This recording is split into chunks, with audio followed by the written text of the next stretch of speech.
Hello everyone, I am Victor. Welcome to AK NextGenVibes. In this video, we are starting our journey into Oracle FLEXCUBE ODT screen development. We will understand how a business requirement moves through the ODT design process and ultimately becomes a FLEXCUBE screen. Let us begin with the fundamentals. What is ODT? ODT provides developers with a user-friendly console for designing and developing Oracle FLEXCUBE screens. Based on a screen design, ODT can generate various technical components, including front-end scripting files, PL/SQL packages, static data scripts, XSDs, Excel templates, and HTML files. The generated code handles common screen-level validations and processing. Developers can then add screen-specific business logic in the designated back-end and front-end units. Why use ODT for screen development? ODT provides a structured approach to FLEXCUBE screen development. Instead of manually creating every technical component from the beginning, developers first define the required screen structure and configuration through the workbench. ODT then generates the required standard technical units based on this design. Developers can add the required business-specific logic before the screen is finally deployed. So, conceptually, the journey is: design in ODT, generate the required components, add business-specific logic, and deploy the screen. What is RADXML? An important concept in ODT development is RADXML. ODT stores the development activities performed by the developer in an XML file known as RADXML. This file provides persistence for the screen design and can be used to generate the units required for the screen. For future changes, the same RADXML can be loaded back into ODT and modified. The naming convention is the function ID followed by _rad.xml. For example, _rad.xml. RADXML in the development lifecycle. RADXML plays a central role in the ODT development lifecycle. The developer creates the screen design and saves the corresponding RADXML. The required units can then be generated from this design, after which the necessary business logic can be added. When future enhancements are required, the existing RADXML can be loaded again and modified.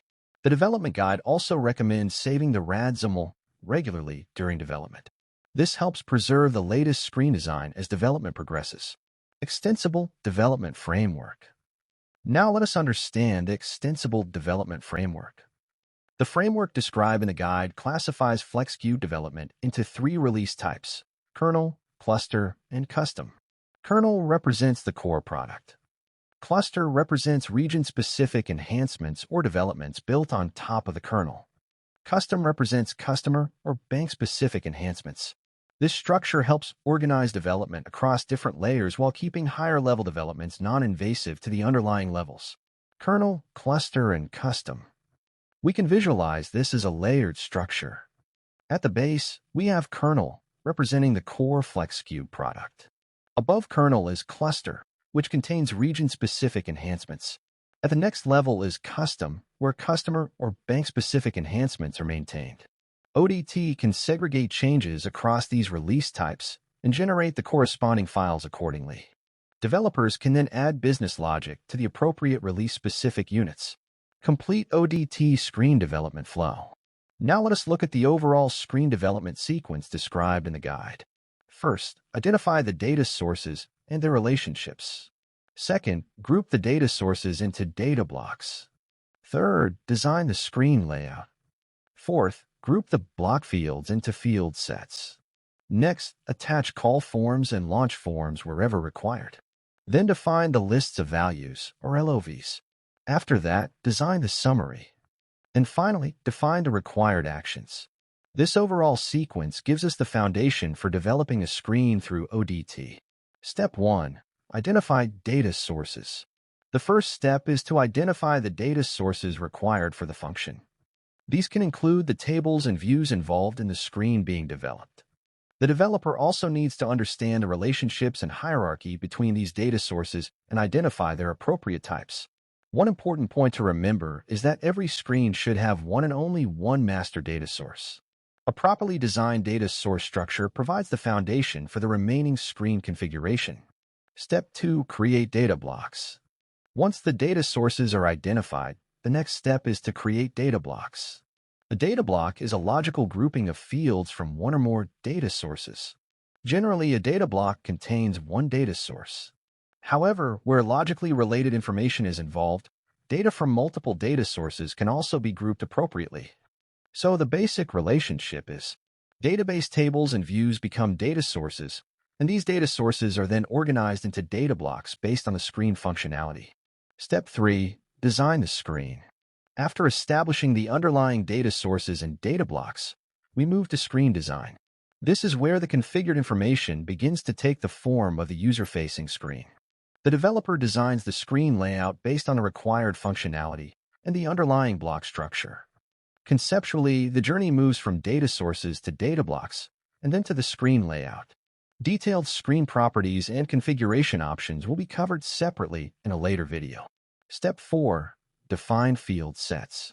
The next step is to organize the block fields using field sets. A field set allows related fields to be logically grouped together within the screen. The basic structure can be understood as a data block contains block fields, and these block fields can then be organized into appropriate field sets for presentation on the screen.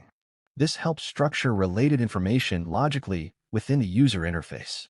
We will explore detailed field set configuration in a dedicated video. Steps 5 and 6. Forms and LOVs. Next, we configure additional navigation and value selection functionality where required.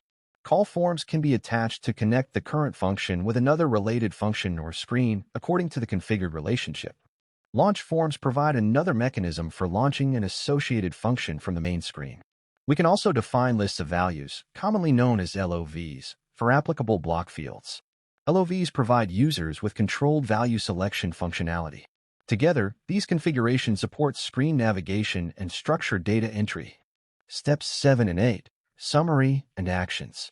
The final stages of the screen design sequence include summary and actions. The summary configuration defines the query or summary presentation associated with a function. This determines how relevant information can be presented through the summary functionality. The actions section contains the applicable action-related configuration.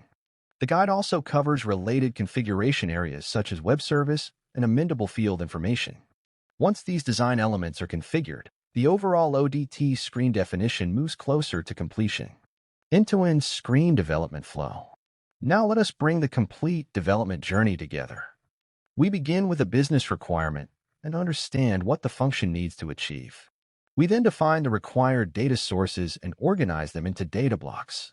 Next, we design the screen layout and organize block fields into field sets. Where required, we configure call forms, launch forms, and LOVs. We then design the summary and define the required actions. Based on a completed ODT design, the required technical files can be generated. Developers then complete the required business-specific implementation before the developed screen is deployed. This is the overall journey from a business requirement to a working FLEXCUBE screen. Summary. Let us quickly summarize what we learned in this video. We understood what Oracle FLEXCUBE ODT is and the types of components it can generate. We learn about RADXML and its role in preserving the screen design. We also introduced the Extensible development framework consisting of kernel, cluster, and custom. Then we walked through the overall screen development sequence covering data sources, data blocks, screen layout, field sets, call forms, launch forms, LOVs, summary, and actions. This gives us the foundation required before we start exploring the individual ODT configuration areas in detail. Summary. Thank you for watching. I hope this introduction has helped you understand the overall Oracle FLEXCUBE ODT screen development approach. In the upcoming videos, we will go deeper into the individual configuration areas and understand the screen development process step by step. If you found this video helpful, please like and share it with your friends and colleagues. Subscribe to AK NextGenVibes for more Oracle FLEXCUBE and banking technology tutorials. I am Victor. See you in the next video. Keep learning and keep growing.